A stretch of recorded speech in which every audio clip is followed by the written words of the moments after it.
Assalamualaikum warahmatullahi wabarakatuh. Alhamdulillah, salawat dan salam kepada Rasulullah Muhammad sallallahu alaihi wasallam.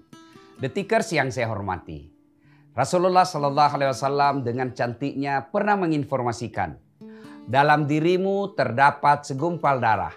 Ada juga yang menerjemahkannya segumpal daging. Apabila segumpal daging itu sehat, maka sehatlah seluruh anggota tubuhmu. Tapi apabila segumpal darah atau daging itu sakit, maka sakitlah seluruh anggota tubuhmu. Nah, sahabat bertanya, apa gerangan segumpal daging itu ya Rasulullah? Nabi menjawabnya, dialah qalb. Indonesianya hati. Artinya penentu baik tidaknya sifat seseorang itu sangat ditentukan oleh kesehatan hatinya. Kalau hatinya sehat, tutur katanya menyenangkan. Kelakuannya menguntungkan orang di sekeliling. Kehadirannya membahagiakan orang di sekelilingnya. Tapi kalau hatinya sakit, tutur katanya menyakitkan orang. Kehadirannya menjadi penderitaan buat orang lain. Bahkan tingkah lakunya sering menjadi kerugian buat orang lain. Nah, pertanyaan buat detikers. Ustadz, saya ini hati saya sakit atau sehat? Nah, sebelum menjawab, pasti semua jawab, sehat Ustadz. Sebelum menjawab harus tahu dulu apa saja jenis-jenis penyakit hati. Dalam kitab Ihya'ul Ulumuddin, Imam Al-Ghazali menjelaskan beberapa jenis penyakit hati. Tapi yang paling banyak di antara kita, al-mutakhawilu bis shalah, menganggap enteng sholat. Masya Allah. Ada orang Ramadan full puasanya, takut dia tinggalkan puasa. Ada orang takut sekali ngambil sandalnya orang. Bahkan pun kalau tertukar sandalnya dia gelisah. Woi, siapa sandal ini saya ambil? Tapi dia dengan entengnya meninggalkan sholat. Apa yang disebut menganggap enteng sholat? Mereka yang sudah tahu sholat 5 waktu itu wajib. Menyadari sholat 5 waktu itu dosa ketika meninggalkannya. Tapi dia tenang-tenang aja.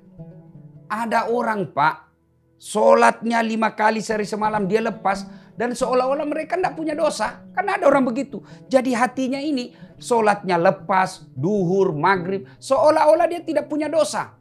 Beda ketika dia ngambil, misalnya dia nyuri nih. Ya, makan kue di warung 3 bayarnya 2. Dia pikir terus tuh. Waduh, 1 yang tidak saya bayar. Padahal itu ketimbang dosa meninggalkan sholat jauh lebih besar dosanya. Nah, tapi kenapa ada orang yang menganggap enteng sholat? Karena setan telah berhasil menggoda sehingga sholatnya dia remehkan. Padahal puncak dari semua ibadah adalah sholat. Puncak pengabdian kepada Allah adalah sholat. Maka penyakit hati yang pertama dan ini sangat mempengaruhi kesehatan jiwa kita. Al-mutakhawilu bis shalah, menganggap enteng sholat. Yang kedua, penyakit hati. Ghaniyun mutakabbir. Wah, sombong. Nah, ini sombong ini.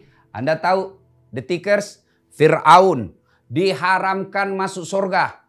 Kenapa? Karena dia sombong. Dan puncak kesombongannya, dia lantik dirinya menjadi Tuhan. Nah, biasa bilang, apa itu sombong Ustadz? Pakai cincin harga ratusan juta, sombong? Belum tentu. Pakai baju yang harganya puluhan juta, sombong? Belum tentu. Bikin rumah yang sangat mewah sampai puluhan miliar, sombong? Belum tentu. Lalu apa itu sombong? Apabila dia memenuhi 2 karakter sombong. 1, nganggap remeh orang lain. 2, menolak kebenaran. Ini jadi kalau Anda meskipun pakaiannya sederhana, tapi dia menganggap remeh orang lain, menolak kebenaran, sesungguhnya Anda sudah menjadi pribadi yang sombong. Nah, yang ketiga, penyakit hati yang banyak itu ghibah. Apa itu ghibah? Suka menceritakan keburukan orang.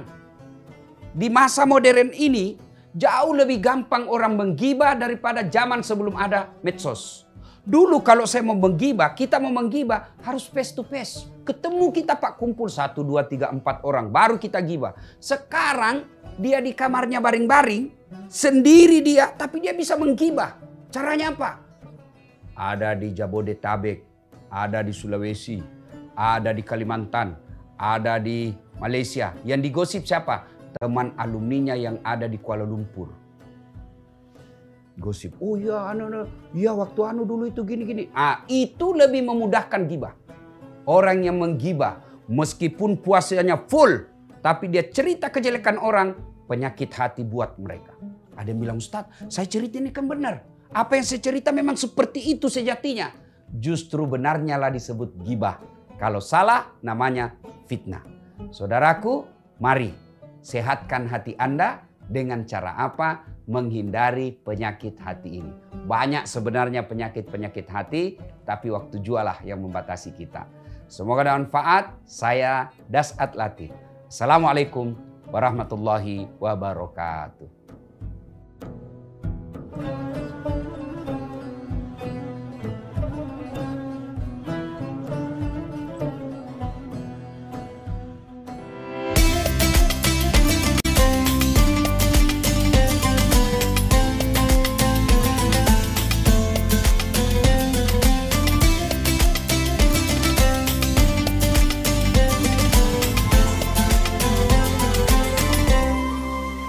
Waktunya nabung pahala. Top up kebaikan, transfer kebahagiaan. Ikhlas pasti terbayar. Saldo berkah bertambah. Bersama Mandiri, majukan kehidupan.